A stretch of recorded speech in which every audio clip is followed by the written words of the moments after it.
Hey everybody. So we've done Silas's story, so now we're going to do Kayleigh's story.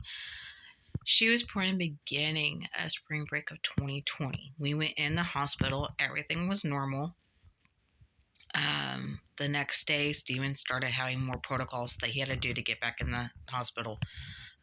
Just going to the parking garage and coming back in. Didn't think anything of it. And then the day that we were discharged, he was starting to take stuff to the car and come back, and he had even more protocols. Okay, what's going on? Didn't think too much about it. That was on a Wednesday. We went to the pregnancy center, and they go, "Wow, you came strictly from the hospital." I said, "Well, it was on my way home. Want to show her off. Y'all have been taking really good care of us. You've helped me with both kids. I appreciate it."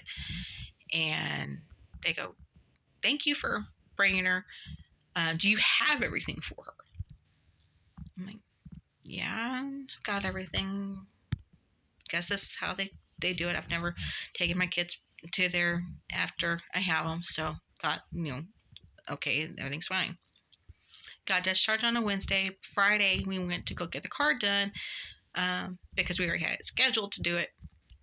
And I didn't want to be away from Silas anymore, but I didn't feel comfortable having both kids by myself. So Steven and I went together with both kids to get the car done.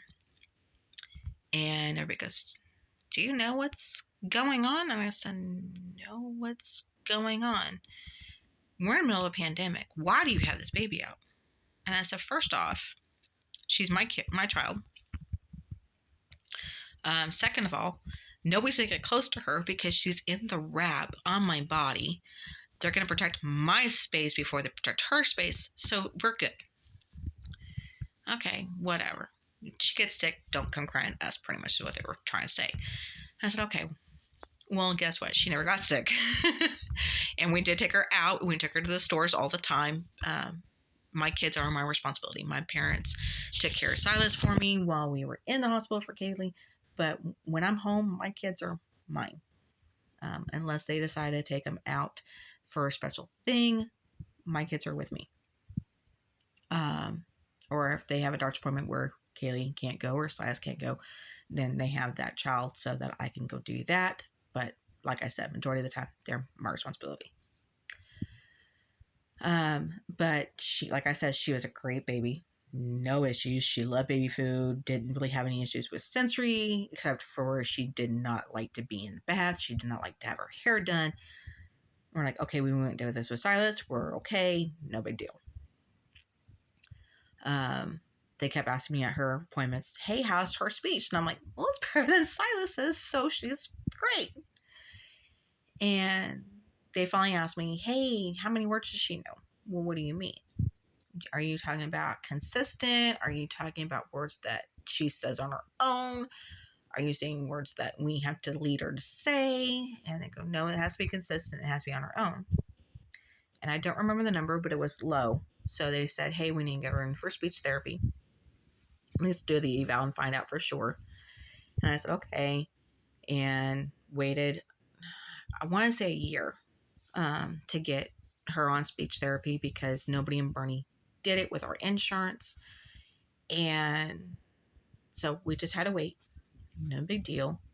But I think she started OT between a year and 18 months. And that was only because we had the OT here every week for Silas, and she was doing certain things. And speech, OT was like, "Wait a minute. She's not supposed to be doing that." Okay. What do you suggest? And she said, "Go ahead and do an eval.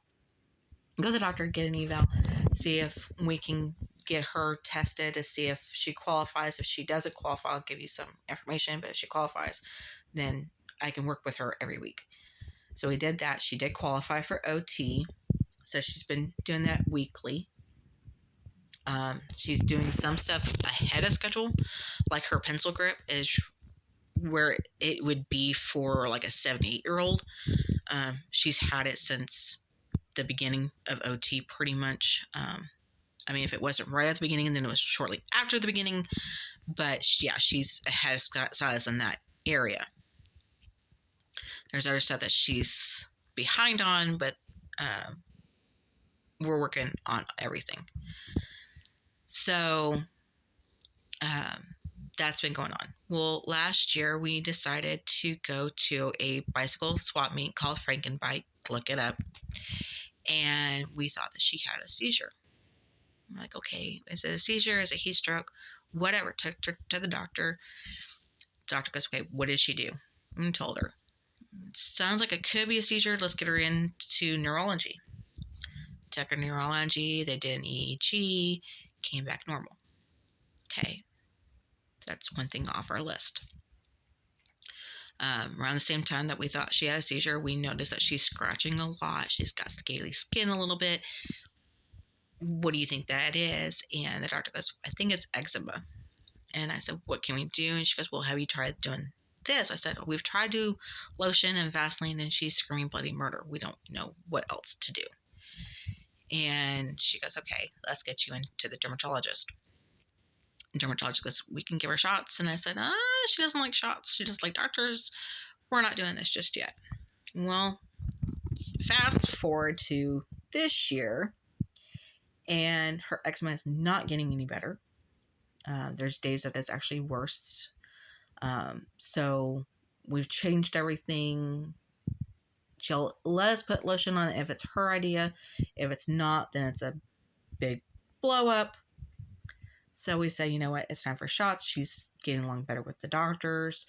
She's doing better with the blood withdrawals for her daddy. So I say, you know what, let's go ahead and do the shots. So she goes in for shots in May is when we're starting that. But recently, with her starting her speech finally, she does speech twice a week. Well, they have it upstairs. And she started falling down, going down the stairs, I think it is. And I said, okay, that's odd. Never saw the stairs. So it's like, maybe something's different with her stairs versus our porch stairs. Then I talked to her OT, and her OT said, yeah, she's become more clumsy. Okay. And around that time, we noticed that she's getting more aggressive. And I said, I don't know what's going on.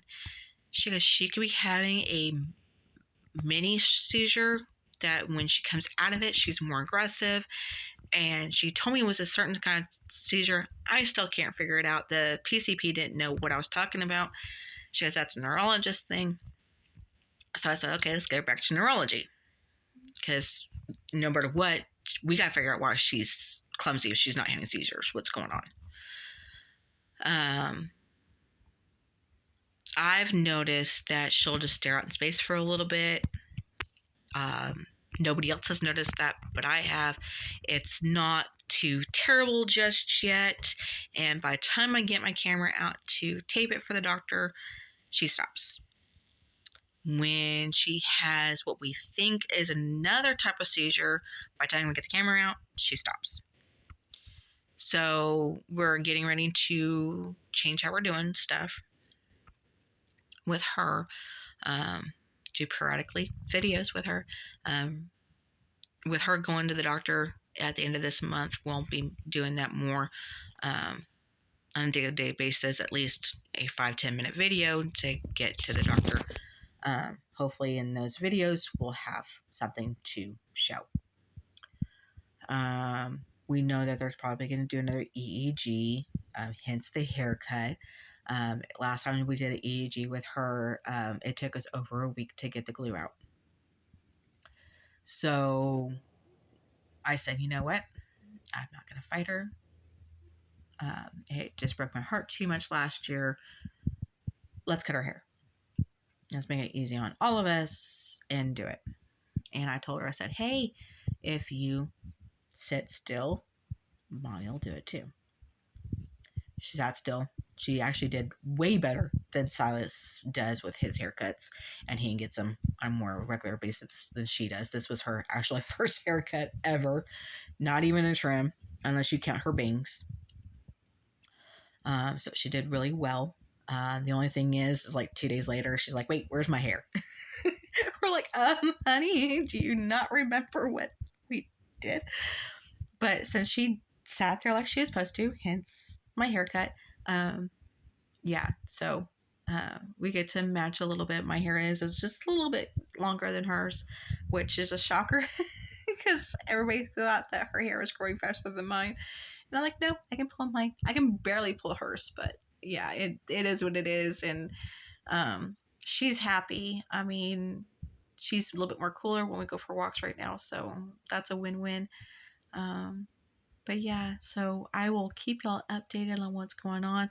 Just want to give y'all a little bit of her story, so you can get to kind of know them a little bit more. So if y'all have any questions, leave them in the comments below. And we'll see you on the flip side. Bye, guys.